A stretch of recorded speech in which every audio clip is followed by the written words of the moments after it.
Hello friends and students, नमस्कार। कैसे हैं आप सब लोग? आशा करता हूं कि सब लोग अच्छे होंगे। तो आज हम थर्ड लेक्चर स्टार्ट कर रहे हैं, some basic concept of chemistry. तो आज के लेक्चर में हम डिस्कस करेंगे Dalton atomic theory, atomic and molecular masses, equivalent mass और equivalent weights and mole concept and molar masses. तो चलिए हम स्टार्ट करते हैं डाल्टन एटॉमिक थ्योरी से। तो ये देखिए, डाल्टन एटॉमिक थ्योरी है वो 1808 में दी गई थी। तो इसके पोस्टुलेट जो हैं वो इस प्रकार हैं। तो देखिए, फर्स्ट पोस्टुलेट है डाल्टन एटॉमिक थ्योरी का, all matter is made up of very tiny particles called the atoms. मतलब ये हुआ कि कोई भी मैटर होता है वो छोटे छोटे पार्टिकल से मिलकर बनता है और वो सभी पार्टिकल्स क्या कहलाते हैं? एटम्स कहलाते हैं। दूसरा है atoms are indivisible particles which cannot be created or destroyed in a chemical reaction। मतलब ये हुआ कि एटम जो होते हैं वो इनडिविजिबल पार्टिकल्स होते हैं, मतलब अनकटेबल पार्टिकल्स हैं जिसके हम टुकड़े नहीं कर सकते हैं, और न तो हम एटम को क्रिएट कर सकते हैं और न उनको डिस्ट्रॉय कर सकते हैं किसी केमिकल रिएक्शन में। अगला पोस्टुलेट है atom of a given element are identical in mass and chemical property. मतलब ये हुआ कि किसी पर्टिकुलर एलिमेंट की यदि हम बात करें तो उसके सभी एलिमेंट क्या होंगे, उस एलिमेंट के सभी एटम्स क्या होंगे?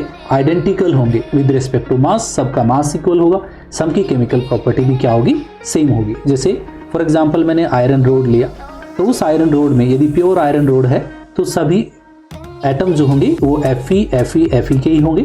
यदि मैंने सिल्वर रोड लिया तो सभी के सभी क्या होंगे? Ag के ही एटम होंगे। तो सबका मास भी क्या होगा? सेम होगा, और सबकी केमिकल प्रॉपर्टी भी क्या होगी? सेम होगी। अगला पोस्टुलेट है atom of different element have different masses and chemical property. यदि आपका एलिमेंट बदल गया है, करेक्ट, तो डिफरेंट एलिमेंट्स के जो एटम्स होंगे वो भी क्या होंगे? डिफरेंट होंगे विद रिस्पेक्ट टू मास और केमिकल प्रॉपर्टी। यानी उनके मास भी चेंज होंगे और उनकी केमिकल प्रॉपर्टी भी क्या होगी? बदल जाएगी।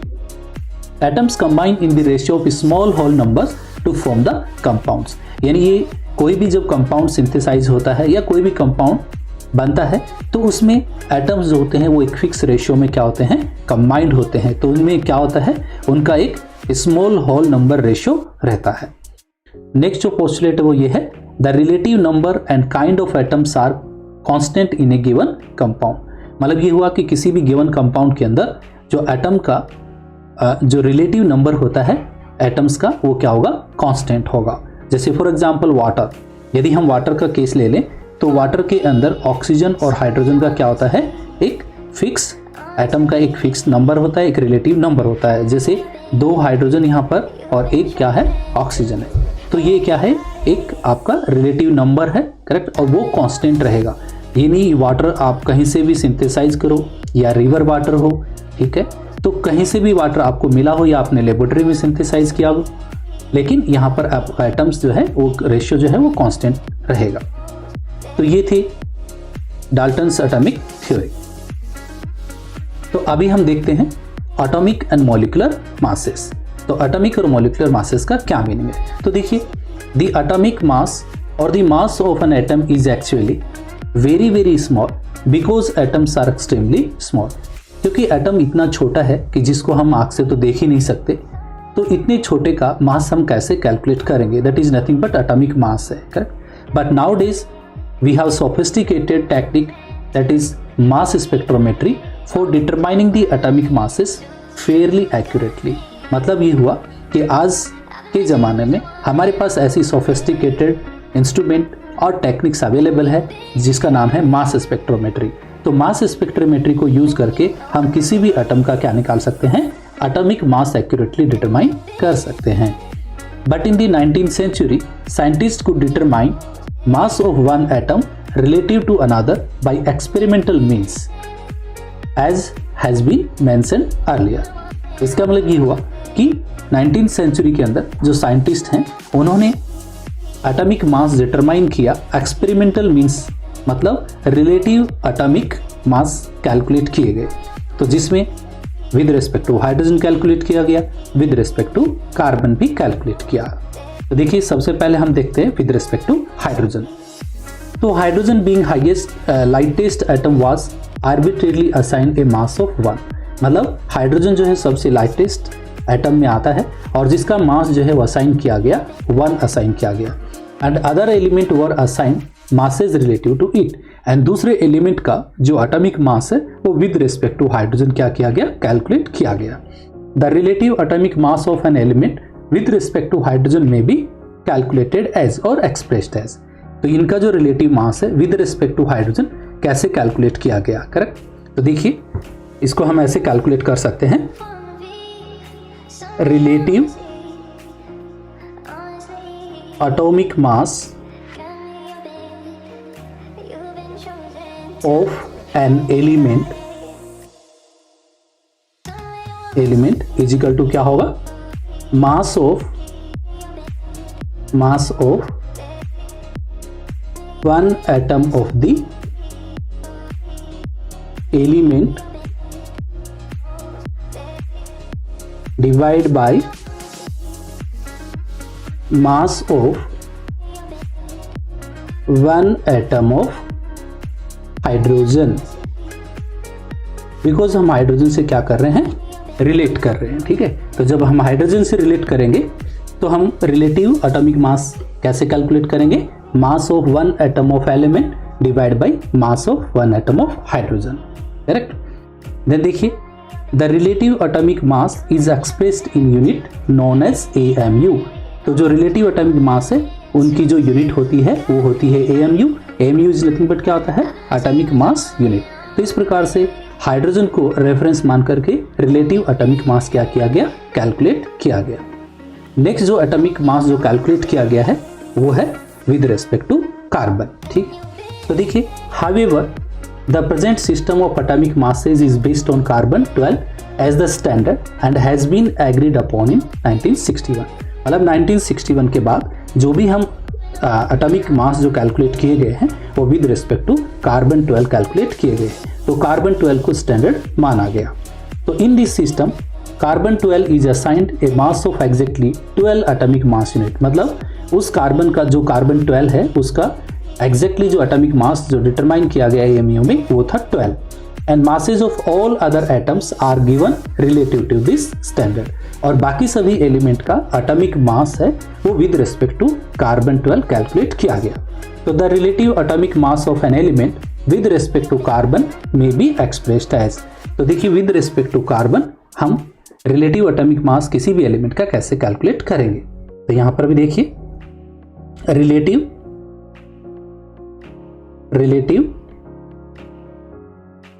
Atomic mass of an element calculate करेंगे तो वो होगा mass of one atom of the element divide by mass of 1/12 mass of one atom of carbon. और ये भी कार्बन कौन सा लेना है, C12। कार्बन 12 को यहाँ पर कंसिडर किया गया है, करेक्ट। तो बेस्ड ऑन कार्बन तो हम रिलेटिव एटॉमिक मास कैसे कैलकुलेट कर सकते हैं, तो relative atomic mass of the element is equal to क्या होगा, mass of one atom of the element divide by 1/12 mass of one atom of carbon 12, correct. तो यहाँ से आई हमारी एटॉमिक मास यूनिट की डेफिनेशन। तो देखिए definition of atomic mass unit क्या है, तो डेफिनेशन ये है the mass of 1/12 of the mass of one atom of carbon taken as 12, जिसको हमने कहा 1 AMU। उसके बाद आता है एवरेज एटॉमिक मास। तो देखिए एवरेज एटॉमिक मास का क्या मीनिंग है। एवरेज एटॉमिक मास का मतलब ये है कि बहुत सारे ऐसे एलिमेंट हैं जो काफ़ी सारे आइसोटोप रखते हैं। जैसे फॉर एग्जांपल हाइड्रोजन है, हाइड्रोजन के 3 आइसोटोप्स हैं, 1H1, 1H2, 1H3। मतलब एक हाइड्रोजन का मास 1 है, दूसरे हाइड्रोजन का मास 2 है, तीसरे हाइड्रोजन का मास जो है वो 3 है। तो जब हम कैलकुलेशन करते हैं तो हाइड्रोजन का यदि हमको एटॉमिक मास यूज़ करना पड़े तो हम कौन सा यूज़ करें, वेदर 1 यूज़ करें, 2 यूज़ करें या 3 करें। तो देखिए जितनी भी हम कैलकुलेशन करते हैं उसमें हाइड्रोजन का जो एटॉमिक मास है वो हम 1 कंसीडर करते हैं। तो वो 1 क्या है?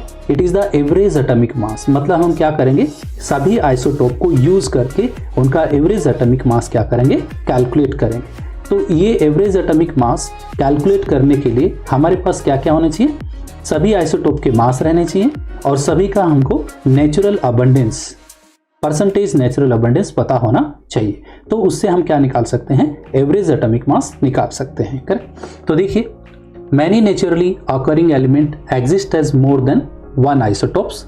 तो when we take into account the existence of these isotopes and their relative abundance, percentage occurrence, the average atomic mass of that element can be computed। तो देखिए, रिलेटिव एटॉमिक मास हम एवरेज एटॉमिक मास कैसे calculate कर सकते हैं। तो देखिए, उसके लिए जो फॉर्मूला है वो ये है, एवरेज एटॉमिक मास।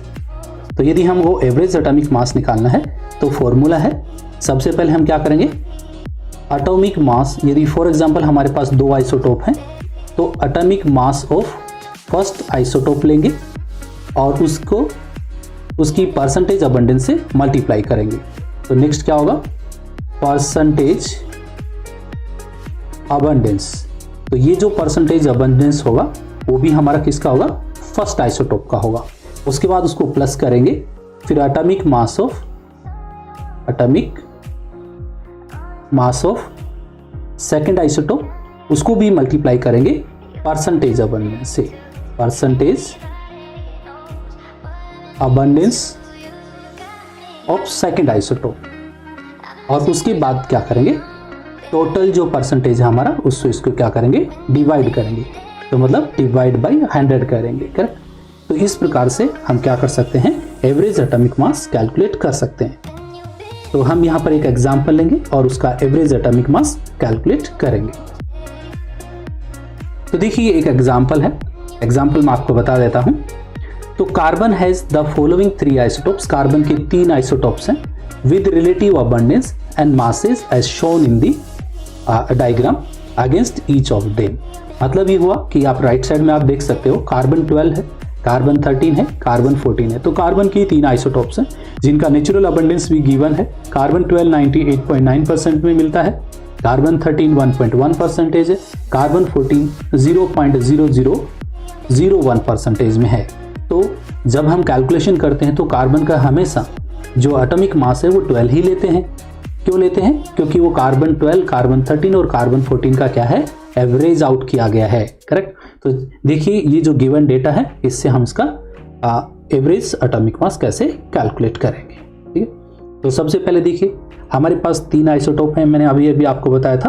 तो यहाँ से निकालेंगे average atomic mass of carbon. तो यहाँ पर हमारा जो एलिमेंट है वो कार्बन है। तो इस केस में हम क्या करेंगे, सबसे पहले हम आइसोटोप लेंगे कार्बन 12, उसका मास लेंगे।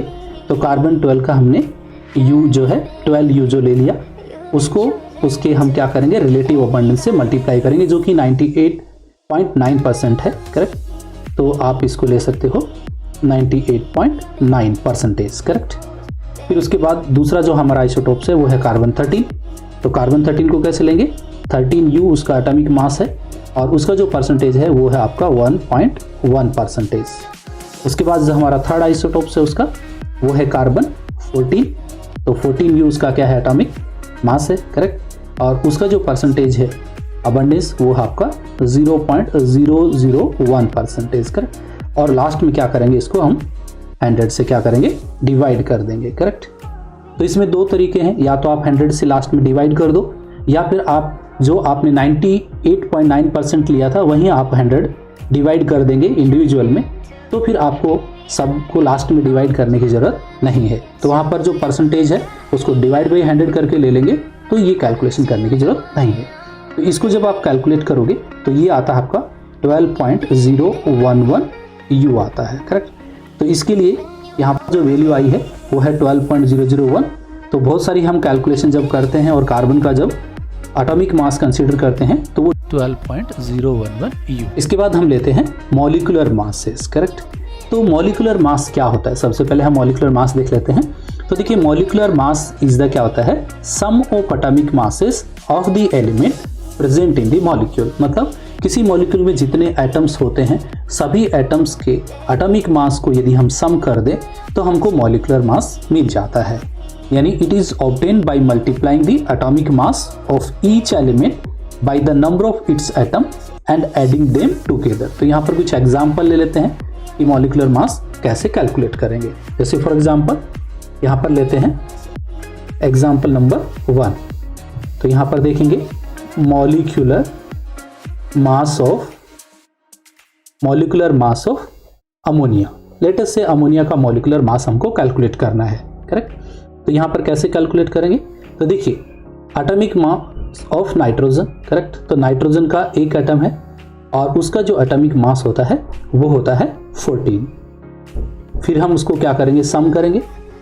यहाँ पर हाइड्रोजन जो है वो हमारे पास 3 है और ईच हाइड्रोजन का एटॉमिक मास होता है 1 होता है। तो इसको जब हम मल्टीप्लाई करेंगे तो 14 + 3 = क्या आता है, 17 आता है एटॉमिक मास यूनिट। तो जो 17 एटॉमिक मास यूनिट है वो क्या है, मोलार मास ऑफ अमोनिया। ऐसे ही हम मोलार मास ऑफ हाइड्रोजन भी कैलकुलेट कर सकते हैं, जैसे वाटर भी कैलकुलेट कर सकते हैं। जैसे example number 2, molecular mass of H2। तो H2O का हमको क्या करना है, मॉलिक्यूलर मास फाइंड आउट करना है। तो यहाँ पर भी सेम होगा, करेक्ट, क्योंकि एटॉमिक मास ऑफ हाइड्रोजन जो है वो 1 होता है और ऑक्सीजन का एटॉमिक मास क्या होता है, 16 होता है। तो यहाँ पर हाइड्रोजन कितने हैं, 2 हैं। एक हाइड्रोजन का कितना होता है, 1 होता है, प्लस 1 ऑक्सीजन है और एक ऑक्सीजन का जो मास होता है वो 16 होता है। तो यहाँ पर कितना हो जाएगा, 2 + 16 = 18U आ जाता है एटॉमिक मास यूनिट। तो वाटर का मॉलिक्यूलर मास कितना होता है, 18U होता है। क्लियर। तो molecular mass is nothing but क्या हुआ है कि molecular mass is nothing but it is the sum of the masses of the element present in the molecule, correct. चलो कुछ और एग्जांपल भी हम देख लेते हैं। देखिए यहाँ पर है calculate the molecular mass of glucose, इसका फॉर्मूला होता है C6H12O6। मतलब ये हुआ कि कार्बन का जो एटॉमिक मास होता है वो 12 होता है, आपको पता है। हाइड्रोजन का एटॉमिक मास होता है 1 होता है, ऑक्सीजन का एटॉमिक मास कितना होता है, 6 होता है। तो देखिए मॉलिक्यूलर मास ऑफ ग्लूकोज कैसे कैलकुलेट करेंगे। यहाँ पर देखिए कार्बन कितने हैं, 6 कार्बन है, उसको एटॉमिक मास से क्या किया है, मल्टीप्लाई करेंगे, फिर प्लस करेंगे क्योंकि सम करना है सबका। दूसरा है आपके 12 हाइड्रोजन है और ईच हाइड्रोजन का मास होता है वो 1U होता है, एंड प्लस 6 क्या है, ऑक्सीजन एटम है, तो उसको हम 16 से मल्टीप्लाई करेंगे क्योंकि ईच ऑक्सीजन का जो एटॉमिक मास होता है वो 16 होता है। तो ऐसे जब हम मल्टीप्लाई कर देंगे तो टोटल हमारे पास आता है 180.162। मतलब ये हुआ कि 180.162 एटॉमिक मास यूनिट जो है वो क्या है, मॉलिक्यूलर मास ऑफ ग्लूकोज है। सिमिलरली एक दूसरा कैलकुलेशन भी देख लेते हैं। Calculate the molecular mass of H2O2 molecule. यहाँ पर देखिए H2O2 हाइड्रोजन पेरोक्साइड का मॉलिक्यूलर मास कैलकुलेट करना है। तो सिमिलरली यहाँ पर देखिए 2 हाइड्रोजन है और 2 ऑक्सीजन है। तो हम क्या करेंगे, सबसे पहले 2 हाइड्रोजन है और ईच हाइड्रोजन का कितना होता है 1.008, यानी practical point of view 1 he use करते हैं, तो 2 × 1 हो जाएगा। प्लस यहाँ पर देखिए ऑक्सीजन भी कितने हैं, 2 है और उसका जो मास होता है एटॉमिक मास ऑक्सीजन का वो 16 होता है। ये करेक्ट वैल्यू है 15.999, बट रफली इसको हम क्या कर लेते हैं, 16 ही कंसिडर कर लेते हैं। तो ऐसे आप जब इनको ऐड करोगे, इनका सम करोगे तो आपको 34.0146 आ जाता है। तो 34 जो U आया है वो क्या है, मॉलिक्यूलर मास ऑफ H2O2 होगा। इसके बाद आता है फॉर्मूला यूनिट मास, करेक्ट। तो सबसे पहले हम बात कर लेते हैं कि फॉर्मूला यूनिट मास और मॉलिक्यूलर मास में क्या फ़र्क है। एक्चुअली में फॉर्मूला यूनिट मास जो है वो ज़्यादातर आयनिक कंपाउंड के लिए यूज़ किया जाता है, क्योंकि they don't have any definite molecule, उनके पास डेफिनेट मॉलिक्यूल्स नहीं होता है। तो देखिए फॉर्मूला यूनिट मास, जैसे हमने देखा था कि सम ऑफ द एटॉमिक मासेज होता है, तो इसमें भी एक्चुअली में सम ऑफ द एटॉमिक मासेज ही है, बट यहाँ पर हम जो फॉर्मूला यूनिट में जितने एटम्स प्रेजेंट हैं उनको सम करेंगे, बट ये आयनिक कंपाउंड के लिए वैलिड है। तो देखिए the formula mass of a substance is the sum of the atomic masses of all atom in the formula unit of the compound, and it is normally calculated for ionic compound as they don't have any definite molecule। यहाँ पर एक example ले लेते हैं, ठीक है। तो example में देखिए, एग्जाम्पल है फॉर एग्जाम्पल NaCl, करेक्ट। तो यू नो दैट NaCl जो होता है वो किससे फॉर्म होता है, तो NaCl फॉर्म हुआ है Na+N+Cl- से, करेक्ट। तो ये क्या है, ये हमारे हैं आयन्स हैं, करेक्ट। तो मतलब ये क्या है, सोडियम क्लोराइड जो हमारा क्या है, आयोनिक कंपाउंड है, करेक्ट। तो आयोनिक कंपाउंड के लिए जो भी आप फॉर्मूला जो मास निकालोगे वो होगा आपका फॉर्मूला यूनिट मास। तो देखिए Na का जो मास होता है Na+ का वो हम लेंगे, ठीक है, जो कि 23 होता है, करेक्ट। एंड Cl का, क्लोरीन का जो एटॉमिक मास होता है वो होता है 35.5। तो इन दोनों को हम क्या करेंगे, सम करेंगे।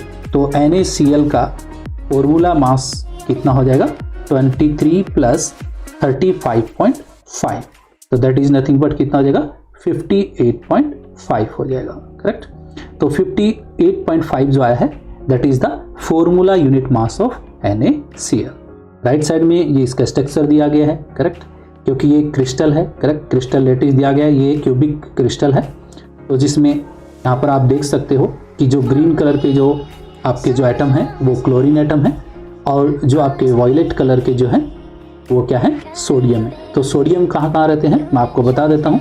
जिसमें क्लोरीन जो एटम होते हैं वो कॉर्नर पे होते हैं और फेस के सेंटर में होते हैं। एवरी फेस के क्या होंगे, सेंटर के अंदर होंगे, और एवरी कॉर्नर के ऊपर क्या है, अवेलेबल रहते हैं, ठीक है, एवरी कॉर्नर क्यूब के। एंड बात आती है सोडियम और उसके बाद में एक सोडियम एटम की बात करेंगे। तो सोडियम एटम प्रेजेंट होते हैं फेस यानी एज के सेंटर्स में, मतलब ये हमारे जितने भी एज होते हैं, तो आपको पता है क्यूब में हमारी 12 एजेज होती हैं, तो हर एज के सेंटर में क्या होते हैं, आपके सोडियम एटम होते हैं, करेक्ट। और एक सोडियम एटम होता है वो होता है बॉडी के सेंटर में, करेक्ट, जिसको हम बॉडी सेंटर एटम बोलते हैं, करेक्ट। तो ये जो है इसका क्रिस्टल स्ट्रक्चर है, जो आप 12th में सॉलिड स्टेट में पढ़ोगे अच्छे से इसके स्ट्रक्चर के बारे में कि क्रिस्टल स्ट्रक्चर सोडियम क्लोराइड का कैसा होता है। तो ये क्यूबिक स्ट्रक्चर है, तो मतलब ये आयनिक कंपाउंड है। तो आयनिक कंपाउंड में क्या होता है, don't have any definite molecule. इसके लिए वहाँ पर आपको आयंस का जो भी आपका एटॉमिक मास होगा उनको सम करेंगे, तो वहाँ पर जो आपको मास मिलेगा उस मास को हम कहेंगे फॉर्मूला यूनिट मास, जो कि ओनली आयनिक कंपाउंड के लिए ही कैलकुलेट किया जाता है। इसके बाद आता है इक्विवेलेंट मास और इक्विवेलेंट वेट। तो इक्विवेलेंट मास और इक्विवेलेंट वेट क्या होता है, तो सबसे पहले हम बात कर लेते हैं इक्विवेलेंट मास और इक्विवेलेंट वेट। तो देखिए the number of parts of a substance that combined with और डिस्प्लेसेस और डायरेक्टली और indirectly 1 part by mass of hydrogen और 35.5 parts bye mass of chlorine और 8 parts bye mass of N oxygen is called the equivalent mass of that of substance. मतलब जिस substances का हमको equivalent weight calculate करना है, correct, तो वो या क्या हो रहा हो, या तो डिस्प्लेस हो रहा हो, ठीक है, वो डायरेक्टली हो या इनडायरेक्टली हो, किससे, या तो वो हाइड्रोजन से या फिर वो क्लोरीन से, करेक्ट, या फिर वो ऑक्सीजन से। तो देखिए इस केस में हाइड्रोजन का जो इक्विवेलेंट वेट होता है वो 1 होता है, क्लोरीन का जो इक्विवेलेंट वेट होता है वो 35.5 होता है, और ऑक्सीजन का जो इक्विवेलेंट वेट होता है वो 8 होता है। तो इन तीनों को रेफरेंस मान करके हम क्या कर सकते हैं, किसी भी सब्सटेंसेस का इक्विवेलेंट वेट और इक्विवेलेंट मास कैलकुलेट कर सकते हैं। यदि हम मैथमेटिकली देखें तो देखो एक फॉर्मूला होता है equivalent weight of a substance A. मान लीजिए हमारे पास 2 सब्सटेंसेस हैं, correct, substance A and substance B, correct. तो दो equivalent weight of substance A divide by क्या करना है, equivalent weight of substance B. मतलब ये हुआ कि ये ए जो है हमारा कोई ऐसा सब्सटेंस है जिसका हमको इक्विवेलेंट वेट कैलकुलेट करना है, और बी जो है हमारा है इनमें से कोई एक रहेगा, हो सकता है वो हाइड्रोजन हो सकता है वो क्लोरीन हो, और हो सकता है वो क्या हो, ऑक्सीजन हो, करेक्ट। तो equivalent weight of substance A divide by equivalent of substances B is nothing but equal to किसके बराबर होगा, equivalent of substances A divide by weight of substance B, correct. तो देखिए मैं वापस एक बार बता देता हूँ, equivalent weight of A divide by equivalent weight of B and weight of substance A divide by weight of substances B. तो इसमें से कोई आपको 3 पैरामीटर पता रहेगा, करेक्ट। तो आप क्या कर सकते हो, equivalent of substances A calculate कर सकते हो। तो इसमें आपको क्या करना पड़ेगा, इक्विवेलेंट वेट ऑफ बी जो है यहाँ पर आपका क्या हो जाएगा, मल्टीप्लाई हो जाएगा, करेक्ट। तो देखिए यहाँ पर क्या होता है, इफ ए इज मेटल, यदि ए हमारा क्या है, कोई मेटल है, एंड बी इज क्या है हमारा, या तो हाइड्रोजन हो सकता है यहाँ पर, या फिर ऑक्सीजन हो सकता है, या फिर क्लोरीन होगा, करेक्ट। तो इस केस में हम कैसे कैलकुलेट करेंगे उस मेटल का इक्विवेलेंट वेट, तो मैं वापस बता देता हूँ, ठीक है। तो इक्विवेलेंट वेट ऑफ सब्सटेंस जिसका हम कैलकुलेट कर रहे हैं, equivalent weight of substance is B, यहाँ पर या तो विद रिस्पेक्ट टू हाइड्रोजन होगा, या विद रिस्पेक्ट टू ऑक्सीजन, या विद रिस्पेक्ट टू हमारा क्लोरीन रहेगा। फिर वेट ऑफ सब्सटेंसेज ए, जो मेटल हम ले रहे हैं, and weight of substances B, यानी जो हमारा हाइड्रोजन होगा तो हाइड्रोजन का वेट लेंगे, ऑक्सीजन होगा तो ऑक्सीजन का वेट लेंगे, क्लोरीन होगा तो यहाँ पर क्लोरीन का वेट लेंगे, करेक्ट। तो चलिए हम one by one with respect to hydrogen, with respect to oxygen और विद रिस्पेक्ट टू क्लोरीन कैसे कैलकुलेट करते हैं। तो देखिए ये है आपका इक्विवेलेंट वेट ऑफ मेटल। यदि किसी भी मेटल का आपको इक्विवेलेंट वेट कैलकुलेट करना है तो आप कैसे कैलकुलेट कर सकते हो, ठीक है। तो देखिए सबसे पहले हम विद रिस्पेक्ट टू हाइड्रोजन देख रहे हैं, करेक्ट। तो विद रिस्पेक्ट टू हाइड्रोजन देखेंगे तो फॉर्मूला क्या होगा, mass of the metal divide by mass of hydrogen displace, वो कितना डिस्प्लेस हुआ है, and equivalent weight of hydrogen जो कि कितना है 1.008 है। यदि हम मान लीजिए ऑक्सीजन के रेस्पेक्ट में कैलकुलेट कर रहे हैं तो mass of metal divide by क्या होगा, mass of oxygen combined multiply by equivalent weight of the oxygen. Similarly यदि आप क्लोरीन यूज कर रहे हो तो mass of metal divide by क्या करना है, mass of chlorine combined multiply by equivalent weight of the chlorine करना है। तो ये फॉर्मूले हैं जिससे हम किसी भी मेटल का इक्विवेलेंट वेट क्या कर सकते हैं, कैलकुलेट कर सकते हैं with respect to hydrogen, with respect to oxygen and with respect to chlorine. तो चलिए यहाँ पर हम इक्विवेलेंट वेट ऑफ एसिड्स हम यहाँ पर कैलकुलेट करेंगे, ठीक है। तो इक्विवेलेंट वेट ऑफ एसिड कैसे कैलकुलेट किया जाता है, तो मैं यहाँ पर एक एग्जांपल लूंगा और उससे एक्सप्लेन करेंगे। तो देखिए किसी भी एसिड्स का यदि आपको इक्विवेलेंट वेट निकालना है तो इसके लिए जो फॉर्मूला होता है वो ये होता है मॉलिक्यूलर वेट ऑफ एसिड्स, यानी उस एसिड का मॉलिक्यूलर वेट को हम किससे डिवाइड करेंगे, बेसिसिटी। बेसिसिटी का मतलब होता है number of replaceable hydrogen ion, मतलब उसमें हाइड्रोजन आयन कितने रिप्लेस हो रहे हैं, करेक्ट। तो यहाँ पर एक मतलब एग्जांपल ले लेते हैं। फॉर एग्जांपल मैं यहाँ पर लेता हूँ जैसे H2SO4, करेक्ट। तो यू नो दैट H2SO4 जो है वो एक डाई बेसिक एसिड है, मतलब H2SO4 जब ब्रेक होगा तो आपको मिलेगा 2H plus and plus sulphate ion मिलेगा आपको, करेक्ट, सल्फेट आयन। तो यहाँ पर देखिए number of replaceable hydrogen ion कितने हैं, 2 प्लस है, मतलब यहाँ पर इसकी बेसिसिटी देखोगे तो 2 आ रही है, करेक्ट।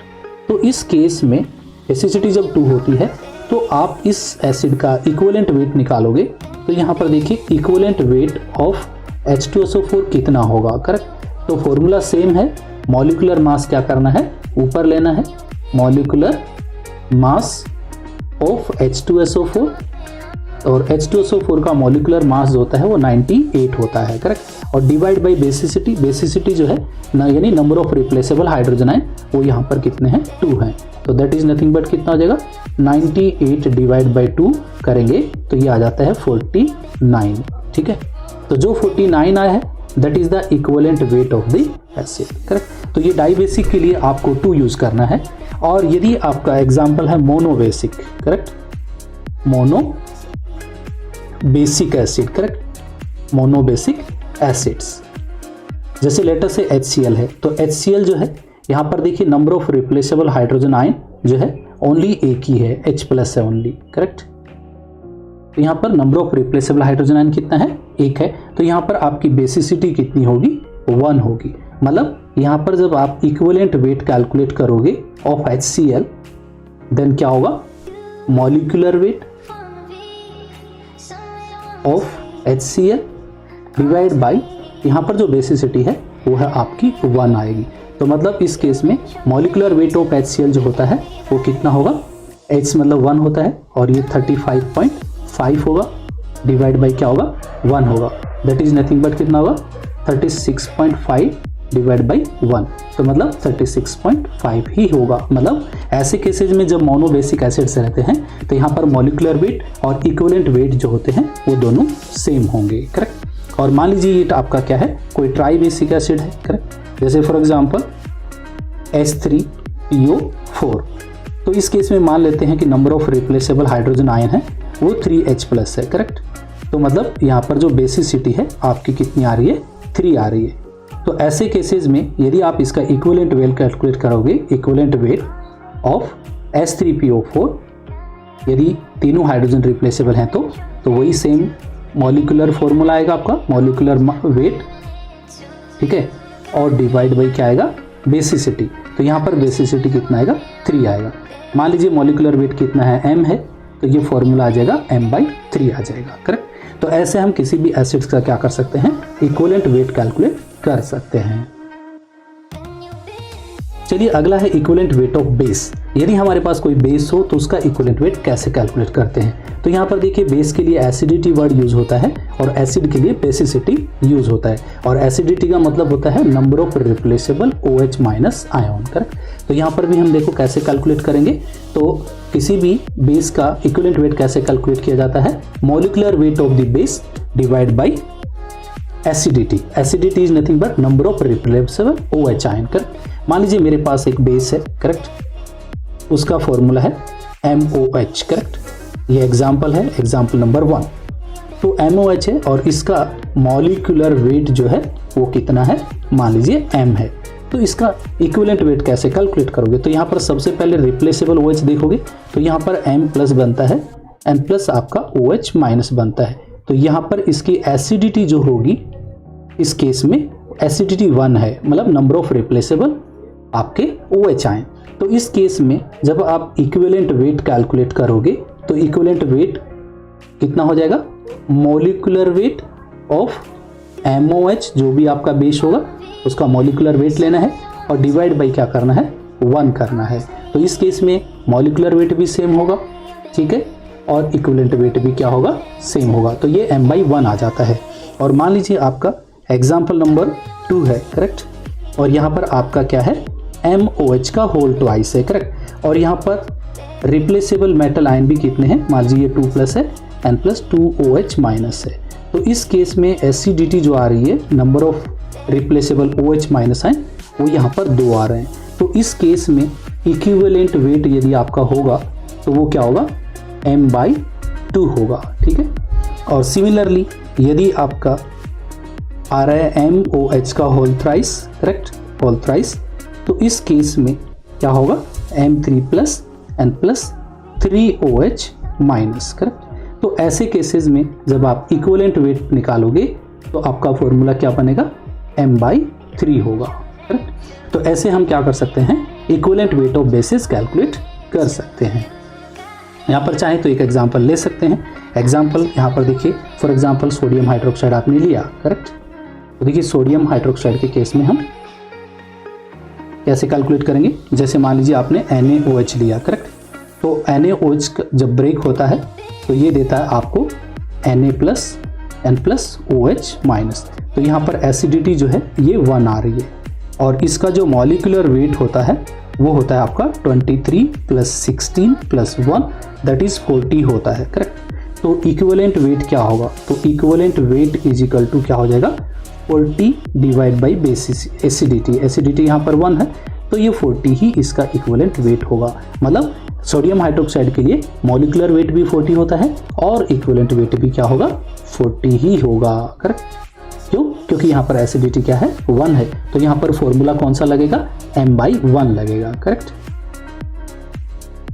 उसके बाद देखिए इक्विवेलेंट वेट ऑफ सॉल्ट। यदि हमको किसी सॉल्ट का इक्विवेलेंट वेट कैलकुलेट करना हो तो फॉर्मूला क्या होगा, तो देखिए उस सॉल्ट का molecular weight of the salt ऊपर लेंगे और डिवाइड करेंगे उसको total positive valency of the metal atom. मतलब मैं एक एग्जांपल लेता हूं, यानी उसको हम ब्रेक करेंगे और ब्रेक करने के बाद टोटल पॉजिटिव चार्ज कितना है वो हम यहाँ पर यूज करेंगे, करेक्ट। जैसे फॉर एग्जांपल मैं आपको एक एग्जांपल लेके बताता हूं। एग्जांपल है यहाँ पर, एग्जांपल है Na2CO3। मान लीजिए हमारा सॉल्ट है सोडियम कार्बोनेट, करेक्ट।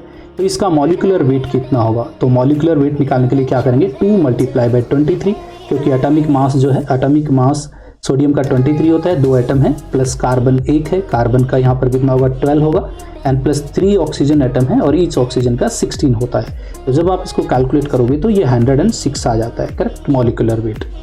तो अब यहाँ पर आप देखोगे कि जब Na2CO3 जब ब्रेक होता है तो आपको क्या मिलेगा, करेक्ट।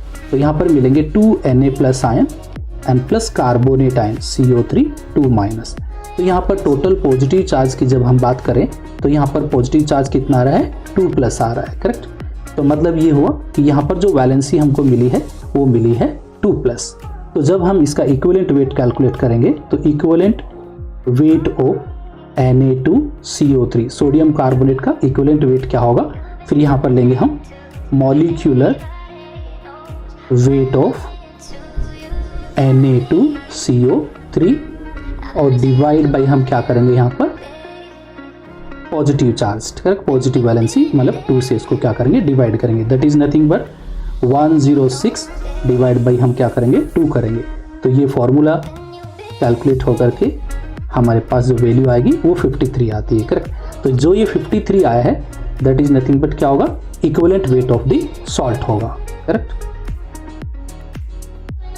उसके बाद है equivalent weight of substance that undergo oxidation and reduction. मतलब ये फॉर्मूला ज़्यादातर आपकी जो केमिकल रिएक्शंस होती हैं उनमें कैलकुलेशन के लिए काम में आता है। जैसे मान लीजिए आपके ऑक्सीडाइजिंग एजेंट होते हैं KMnO4, K2Cr2 तो उनके साथ जब एसिडिक कंडीशन और बेसिक कंडीशन में जब रिएक्शन होती हैं तो वहाँ पर नंबर ऑफ मतलब इलेक्ट्रॉन कितने गेन होते हैं और कितने लॉस होते हैं उनको लेकर के इक्विवेलेंट वेट कैलकुलेट किया जाता है। तो यहाँ पर देखिए हम एक एग्जाम्पल देख लेते हैं।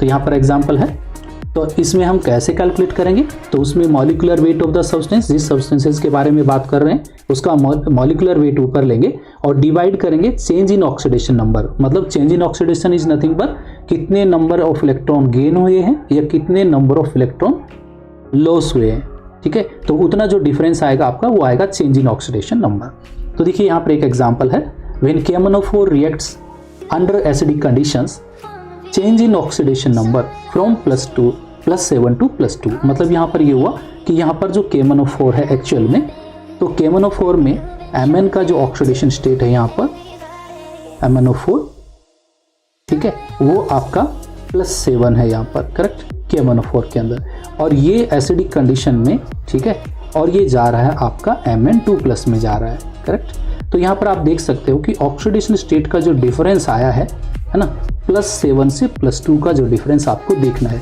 तो यहाँ पर 5 इलेक्ट्रॉन्स जो हैं वो इसने क्या किए हैं, गेन किए हैं, करेक्ट, 5 इलेक्ट्रॉन गेन हुए हैं। तो ऐसे केसेस में जब आप इक्विवेलेंट वेट कैलकुलेट करोगे तो कैसे करोगे, तो देखिए equivalent weight of KMnO4 in acidic medium कितना हो जाएगा कि यहाँ पर KMnO4 का हम क्या करेंगे, मॉलिक्यूलर वेट लेंगे जो कि 158 होता है और divide by number of electron, यानी आपका ऑक्सीडेशन स्टेट कितना चेंज हुआ है, करेक्ट, उससे हम डिवाइड करेंगे। मतलब इसके लिए जो जनरल फॉर्मूला बनता है वो m/5 बनेगा, करेक्ट। कहीं कहीं 3 इलेक्ट्रॉन का डिफरेंस होगा तो वहाँ पर m/ कितना आ जाएगा, 3 आ जाएगा। कहीं कहीं पर मान लीजिए 2 इलेक्ट्रॉन का डिफरेंस है तो उस केस में मॉलिक्यूलर वेट डिवाइड बाई क्या आएगा, 2 आएगा, करेक्ट। तो होप्स आपको ये समझ में आ गया होगा कि ऐसी रिएक्शंस जिसमें ऑक्सीडेशन और रिडक्शन होता है तो ऐसे सब्सटेंसेस के लिए इक्विवेलेंट वेट कैसे कैलकुलेट किया जाता है।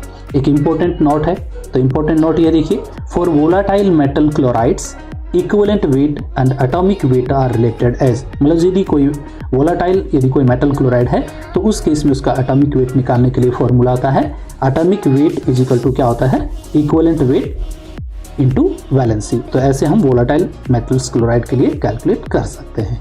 तो ये थे हमारा इक्विवेलेंट वेट। इसमें कुछ इंपॉर्टेंट पॉइंट्स हैं जो हमको रिमेंबर रखने हैं। पहला पॉइंट ये है इक्विवेलेंट वेट के लिए, atomic and molecular masses of an element and compound respectively are always constant but equivalent mass में vary with change of valency. मतलब ये हुआ कि मॉलिक्यूलर मास जो होता है वो तो फिक्स होगा किसी भी सब्सटेंसेस के लिए, बट इक्विवेलेंट मास जो है वो फिक्स नहीं रहता है, वो वेरी होता रहता है, क्योंकि आपको इसको एन फैक्टर बोलते हैं, करेक्ट, एन फैक्टर, और कभी कभी इसको VF वैलेंसी फैक्टर भी बोल देते हैं, करेक्ट। तो क्योंकि यहाँ पर वैलेंसी जो है आपकी चेंज होती रहती है, करेक्ट, कंडीशन के अकॉर्डिंग, तो आपकी वैलेंसी चेंज होगी तो समझ लीजिए आपका इक्विवेलेंट मास भी क्या होगा, चेंज हो जाएगा, लेकिन उस मॉलिक्यूल का मॉलिक्यूलर मास क्या रहेगा, कांस्टेंट रहेगा, करेक्ट। तो ये आपको पॉइंट जो है हमेशा याद रखना है। सेकंड पॉइंट ये है, the valency of an element forming isomorphous compound, that is compounds have the same similar constitution and chemical formula are same. मतलब आइसोमॉर्फिज्म का मतलब ये होता है कि जिनके पास जिनका केमिकल फॉर्मूला जो होता है वो भी आपका क्या होगा, सेम होगा, और सिमिलर कॉन्स्टिट्यूशन भी रहेगा, करेक्ट।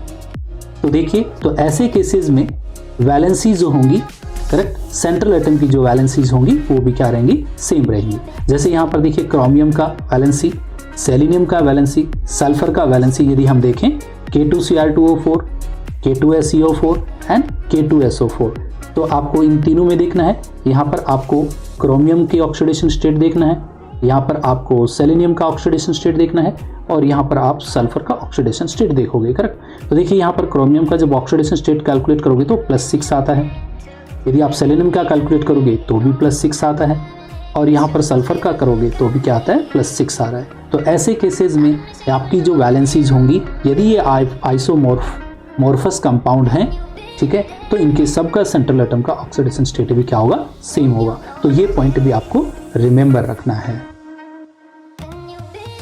इसके बाद आता है मोल कॉन्सेप्ट एंड मोलार मासेस। ये काफ़ी वेरी इंपॉर्टेंट है मोल कॉन्सेप्ट। तो देखिए मोल कॉन्सेप्ट है वो कहाँ से आया है, करेक्ट। तो you know that 1 gram atomic mass of carbon जो है वो कितना होता है, 12 ग्राम होता है। And the mass of 1 atom of carbon has been calculated as, यदि उसका मास कैलकुलेट किया गया है एक एटम का कार्बन का, तो वो है आपका 1.9924 इंटू 10⁻⁻23 ग्राम।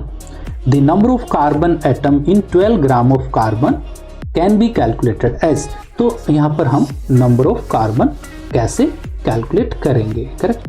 तो ये जो है कार्बन 12 को ही रेफरेंस मान के कैलकुलेट किया गया है, करेक्ट। तो इसको हम कैसे कैलकुलेट करेंगे, तो देखिए इसको करेंगे नंबर ऑफ कार्बन एटम कितने होंगे। तो देखिए नंबर ऑफ कार्बन एटम्स, तो number of carbon atom is nothing but क्या होगा, ग्राम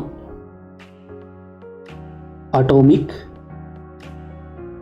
मास ऑफ कार्बन लेना है, gram atomic mass of carbon, और डिवाइड बाई क्या करना है, मास of 1 atom of carbon, correct. तो जब हम ये कैलकुलेट करते हैं तो gram atomic mass of carbon कितना होता है, 12 ग्राम होता है, करेक्ट। डिवाइड बाय जो 1 एटम ऑफ कार्बन का मास जो हमने ऊपर देखा है, करेक्ट, वो कितना होता है 1.99। तो यहाँ पर करेंगे 1.9924 इंटू 10⁻⁻23, करेक्ट, ग्राम। तो जब हम इसको डिवाइड करते हैं तो यहाँ पर एक नंबर निकल के आता है, वो वैल्यू है 6.023 इंटू 10⁻23, और ये जो नंबर जो निकल के आया है 6.023 इंटू 10⁻23 है ना, इस नंबर को बोलते हैं आवोगाड्रोस नंबर, करेक्ट। तो ये जो वैल्यू है 6.023 इंटू 10⁻23, ठीक है, इसको हम बोलेंगे आवोगाड्रोस नंबर।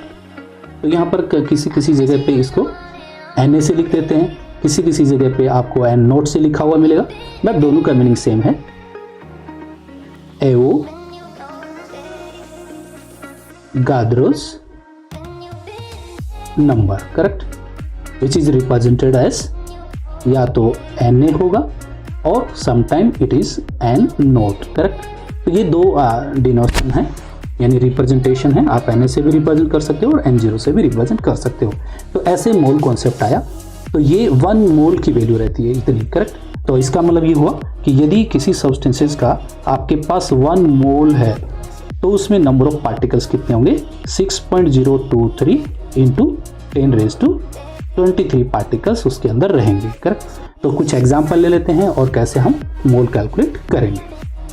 जैसे फॉर एग्जाम्पल यहाँ पर एग्जाम्पल है 1 mole of hydrogen atom, correct. तो 1 मोल ऑफ हाइड्रोजन एटम में यदि हम कैलकुलेट करें तो कितने एटम्स होंगे हाइड्रोजन के 1 मोल में, तो ये होंगे 6.023 इंटू 10⁻23 क्या रहेंगे, हाइड्रोजन एटम रहेंगे, क्योंकि यहाँ पर हाइड्रोजन है तो यहाँ पर हाइड्रोजन एटम्स जो हैं वो इतने रहेंगे 1 मोल के अंदर। सिमिलरली यदि आपने 1 मोल ऑफ ऑक्सीजन मॉलिक्यूल लिया है तो भी आपके नंबर ऑफ मॉलिक्यूल 0.623 इंटू 10⁻23 क्या रहेंगे, मॉलिक्यूल्स रहेंगे, इस बार मॉलिक्यूल्स ऑफ ऑक्सीजन रहेंगे, करेक्ट। और सिमिलरली यदि आप आयंस ले लेते हो 1 मोल ऑफ सोडियम आयन, तो 1 मोल ऑफ सोडियम आयन में भी नंबर ऑफ आपके आयंस कितने रहेंगे 6.023 इंटू 10⁻23 क्या रहेंगे आयंस ऑफ सोडियम।